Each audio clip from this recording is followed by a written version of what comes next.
নবীর মেয়ে হযরত ফাতেমা রাদিয়াল্লাহু তাআলা আনহা তার সাথে এক ইহুদি মেয়ে তার বান্ধবী হয়ে গেল। প্রত্যেকদিন এই ইহুদি মেয়েটা হযরত ফাতেমা রাদিয়াল্লাহু তাআলা আনহার কাছে আসে। কেন আসে? ইহুদের মেয়েটা আমার মতো আপনার মতো গরিব নয়, বড় ধনী ঘরের সন্তান।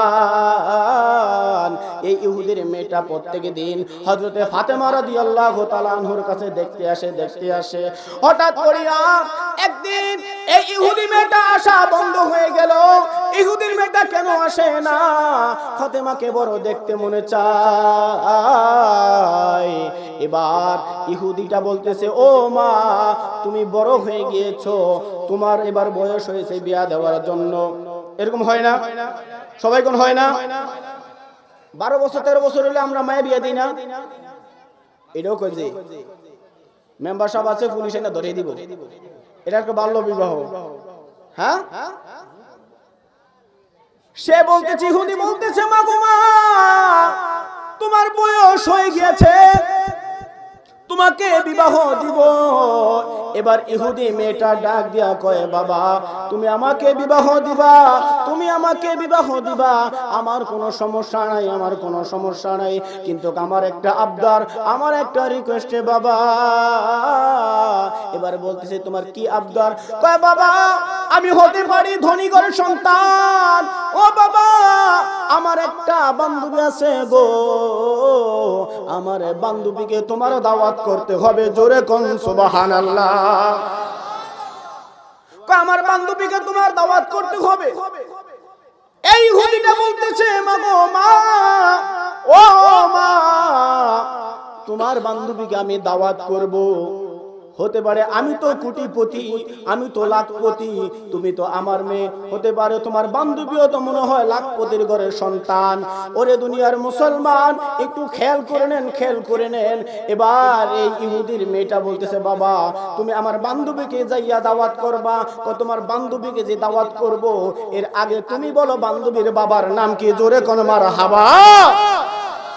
কয় বান্ধবীর বাবার নাম কি? এবার মেয়েটা ডাক দিয়া কয়, বাবা রে, বান্ধবীর বাবার নাম হলো মুহাম্মাদুর রাসূলুল্লাহ সাল্লাল্লাহু আলাইহি ওয়াসাল্লাম। জোরে কি মারহাবা বলা যাইতো না? এবারে ইহুদির বাচ্চারা কয়, আমি তো কোটিপতি, মুহাম্মদ হলো গরিব। নাউজুবিল্লাহ কোন, আরো জোরে কোন নাউজুবিল্লাহ। মুহাম্মদ হলো গরিব, এক বেলা খাইলে আরেক বেলা খাইতে পারে না, ওর মাইলে তুই বান্ধবী ফাতাইছ। এমন হয় কি হয় না? এমন অহংকার হলো মানুষ আছে না নাই? দেখুন নতুন টিয়া হয়েছে, পুরো 3-4টা বিদেশ ছড়াইছে, সুদে মুদে টিয়া আইন না, নতুন টিয়া হয়েছে, বাবা রে বাবা, সাত জন গিয়া ঠ্যাঙ্গের বে ঠ্যাং দেয়, এক হাতে লয় বিড়ি আর এক হাতে লয় চা, খায়া আমার তো টিয়া আছে। এমন আছে না? আপনাকে বন্দুকশি নাই? আপনাকে বন্দুকশি আছে কোন? হ্যাঁ, মুসলমান এই টাকা থাকবে না। হতে পারে এমন একটা রোগ দিয়ে দিব, এই বাংলাদেশে বালা হইতো না, সিঙ্গাপুর নিতে হবে, সিঙ্গাপুর চিকিৎসা করবেন, পরে দিয়ে প্যাকেট কইরা আইতেইব। কথা কোন ঠিক কিনা? ইহুদিটা ডাক দিয়া কয়, মুহাম্মদ সাল্লাল্লাহু আলাইহি ওয়াসাল্লাম হলো গরিব, আমি পারবো না তাকে দাওয়াত দিতে। এবার ইহুদির মেয়েটা কয়, বাবা তাহলে একটা কথা আপনি স্পষ্ট করে শুনে রাখেন, যদি আপনি আমার এই বান্ধবী ফাতেমা রাদিয়াল্লাহু তাআলা আনহাকে দাওয়াত না করেন, তাহলে আমিও বিবাহের পিড়িতে বসবো না। জোরে কোন সুবহানাল্লাহ। বাহে কই পড়ছে বার মুসলিম, কই কি করা যায়? কই ঠিক আছে দাওয়াত দিব, কিন্তু আমি না। কত বড় বেয়াদব! কই আমি পারবো না মুহাম্মদের কাছে যাইতে, তুমি দাওয়াত দাও। এবার এই বান্ধবীটা মুসলমানদের মতো চিঠি লিখলো, বিসমিল্লাহির রহমানির রহিম, আসসালামু আলাইকুম, ও আমার বান্ধবী ফাতেমা, আগামী শুক্রবার আমার বিবাহ, আমার বাড়িতে খানা, তোমার আসতে হবে। আর বিশেষ দ্রষ্টব্য হলো, তুমি যদি বিবাহের ভিতরে না আসো, তাহলে আমি বিবাহের পিড়িতে বসবো না। জোরে কোন সুবহানাল্লাহ। আমি বিবাহের পিড়িতে বসবো না।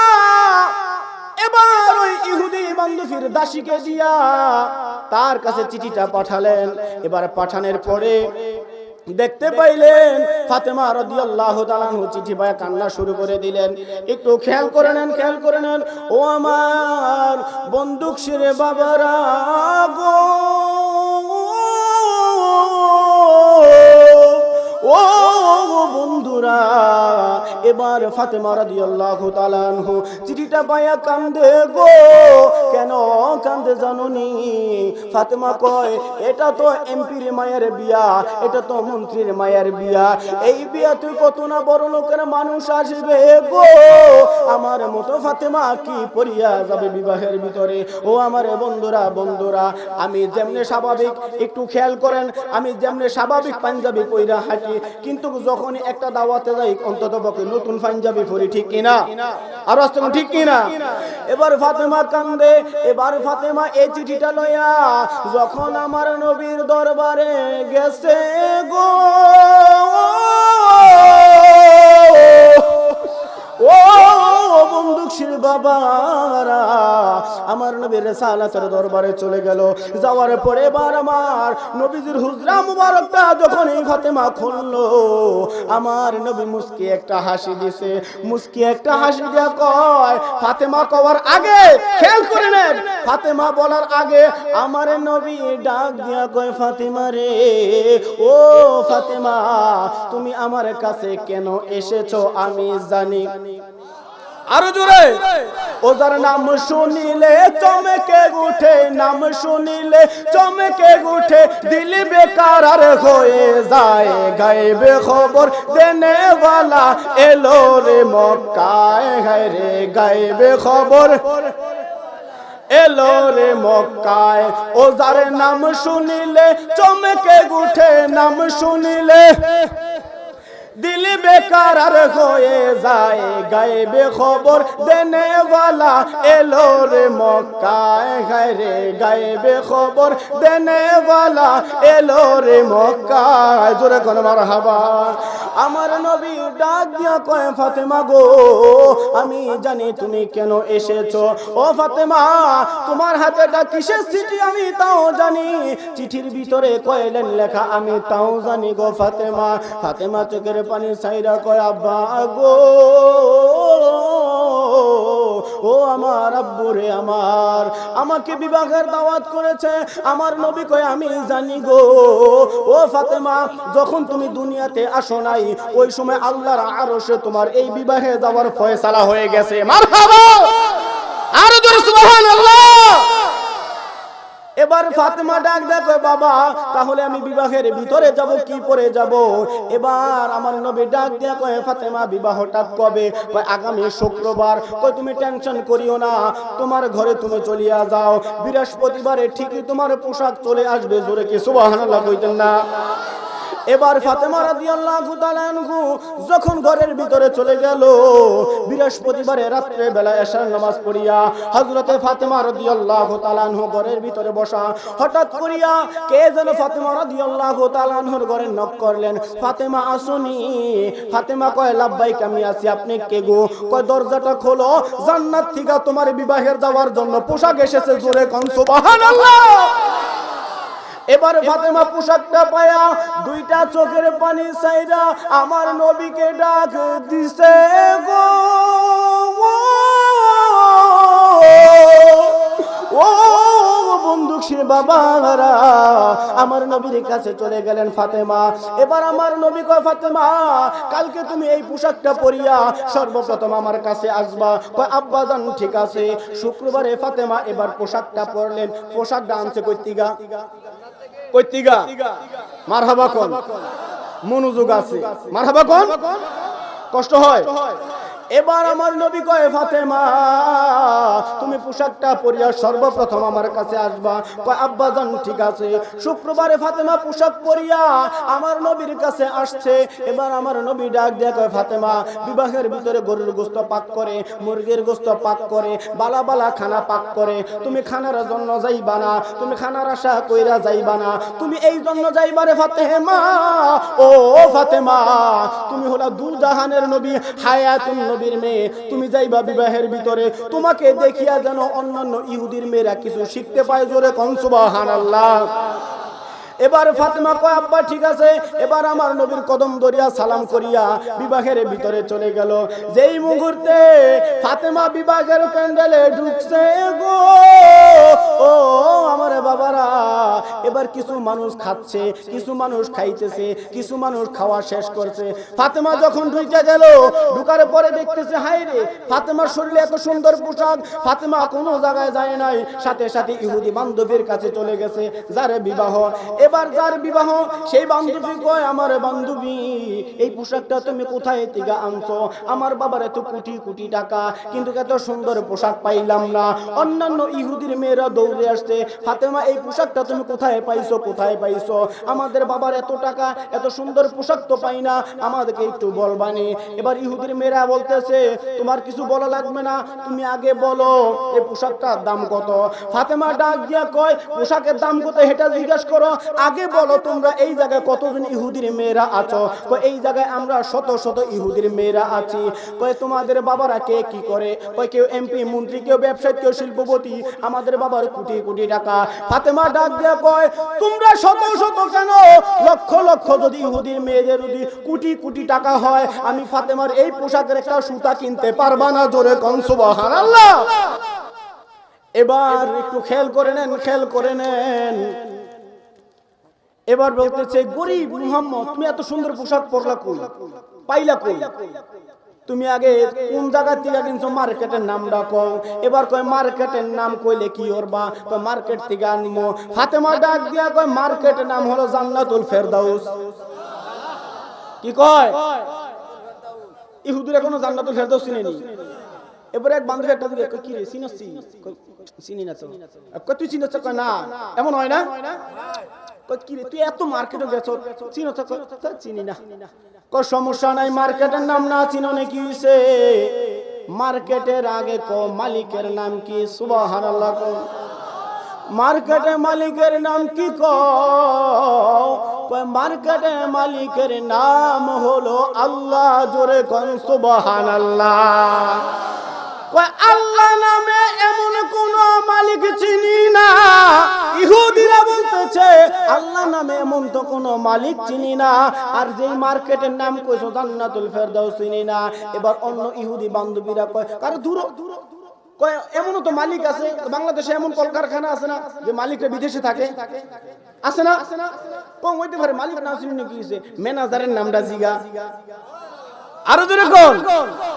কয় ম্যানেজারের নামটা জিগা। এবার ফাতেমারে কয়, কয় ম্যানেজারের নাম কি? কয় ম্যানেজারের নাম কইলে কি হইব? কয় ম্যানেজারের কাছে যাইয়া এই পোশাকটা অর্ডার করুম। কয় মালিকের নাম হলো আল্লাহ, আর ম্যানেজারের নাম হলো মুহাম্মাদুর রাসূলুল্লাহ। জোরে কোন সুবহানাল্লাহ। আরেক বান্ধবীরা বলতেছে, তুমি ম্যানেজারের কাছে যাওয়ার দরকার নাই, কারণ কুরিয়ান সার্ভিস আছে, কুরিয়ান সার্ভিস আছে। তুমি কোন কুরিয়ান সার্ভিসে আনছো? কই কুরিয়ান সার্ভিসের নাম জানোনি? কই কুরিয়ান সার্ভিসের নাম জানোনি? কই কুরিয়ান সার্ভিসের নাম কি? কই কুরিয়ান সার্ভিসের নাম হলো জিব্রাইল। জোরে কোন সুবহানাল্লাহ। কয় সমস্যা নাই, ওই যে আল্লাহকে পাওয়া যাবে না, জান্নাতুল ফেরদাউসে আমরা যাইতাম না, আমরা কুরিয়ানের কাছেও যাইতাম না, তুমি আমাদেরকে ম্যানেজারের কাছে লইয়া যাও। সুবহানাল্লাহ। কয় তোমরা কতজন যাইবা? ইহুদি মেয়েরা বলতেছে আমরা এখানে হাজার হাজার ইহুদির মেয়েরা আছি। কয় সবাই যাইবা? কহ আমরা সবাই যাবো। এটা বলিয়া সামনে অগ্রসর হইছে। ফাতেমা সামনে হাঁটে, পিছনে ইহুদির মেয়েরা আমার নবীর কাছে গেছে। আমার নবী বলতেছে, ফাতেমা এরা কেন এসেছে? এবার আমার নবীকে ঘটনাটা বলল। এবার আমার নবী কয়, তোমরা কি চাও? পোশাক চাও? কয় হ। কয় সিট চাও? কয় অনেক সিট চাই। কয় অনেক সিট চাইলে আমার কিছু কথা শুনতে হবে। নারে তাকবীর, নারে তাকবীর। কিছু দেখেননি ডাইনে বামে? মেম্বার সাহেবের আগমন, মেম্বার সাহেবের আগমন। এবার বলতেছে, কি চাও, কি চাও? কয় আমরা অনেক পোশাক চাই। অনেক পোশাক চাইলে একটা কথা শুনতে হবে। ইহুদির মেয়েরা কয় হাজার হাজার টাকা দামের পোশাক পরছি, লাখ লাখ টাকা দামের পোশাক পরছি, কিন্তু এত মজা পাই নাই। আপনি যেই কথা বলবেন ওই কথাই মানবো, আমাদের সত্য হলো পোশাক দিতে হবে। জোরে কোন সুবহানাল্লাহ। আমার নবী কয়, যদি তুমি জান্নাতের পোশাক পাইতে চাও, জান্নাতুল ফেরদাউসের এই পোশাক পাইতে চাও, তাহলে প্রত্যেকটা ইহুদির মেয়েরা আমার সাথে পড়ে নাও, লা ইলাহা ইল্লাল্লাহু মুহাম্মাদুর রাসূলুল্লাহ সাল্লাল্লাহু আলাইহি ওয়াসাল্লাম। জোরে কোন মারহাবা, আর জোরে কোন মারহাবা। একটা কথা বলে শেষ করে দিচ্ছি, একটু খেয়াল করে নেন, আমাদের আগে নামাজ না, আগে রোজা না, আগে হজ না, আগে যাকাত না, আগে কোরআন তেলাওয়াত না, আগে জিকির আজকার না, সব তুচ্ছ। শ্রেষ্ঠ হলো ঈমান। কথা কোন ঠিক কি না? মুসলমান ইমানদার। খেয়াল করে শুনে নেন, বাংলাদেশের ভিতরে এই জায়গায় আমাদের মেম্বার সাহেবরা আছে, গণ্যমান্য মানুষ আছে। আমি একটা কথা স্পষ্টভাবে বলতে চাই, মিডিয়ার মাধ্যমে এটা প্রচার হবে। বাংলাদেশের ভিতরে আওয়ামী লীগ আছে, বিএনপি আছে, জাতীয় পার্টি আছে, জামাত আছে, অনেকটা দল আছে। যেইভাবে মুসলমান আপনার দলের আওয়ামী লীগ বলেন, আওয়ামী লীগের যদি কোনো এমপি কে মন্ত্রীকে কিছু বলা হয়, আপনার শৈল দলে প্রত্যেকটা দলের এক একজন নেতা আছে কি নাই? সবাই কোন আছে কি নাই? আপনার নেতার বিরুদ্ধে বললে আপনার শরীর জ্বলে যায়, আপনার নেতার বিরুদ্ধে বললে আপনার কলিজায় লেগে যায়।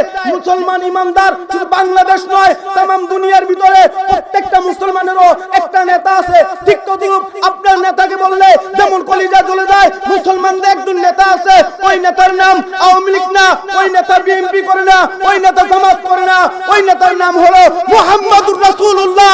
কথা কোন ঠিক কি না? মুসলমান ইমানদার যেমনি করে তোমার নেতার বিরুদ্ধে বললে তোমার কলিজা লাগে, ঠিক আমারও নেতা মুহাম্মদুর রাসূলুল্লাহ আমার নেতার বিরুদ্ধে বললো আমারও কলিজা জ্বলে। কথা কোন ঠিক কি না? বাংলা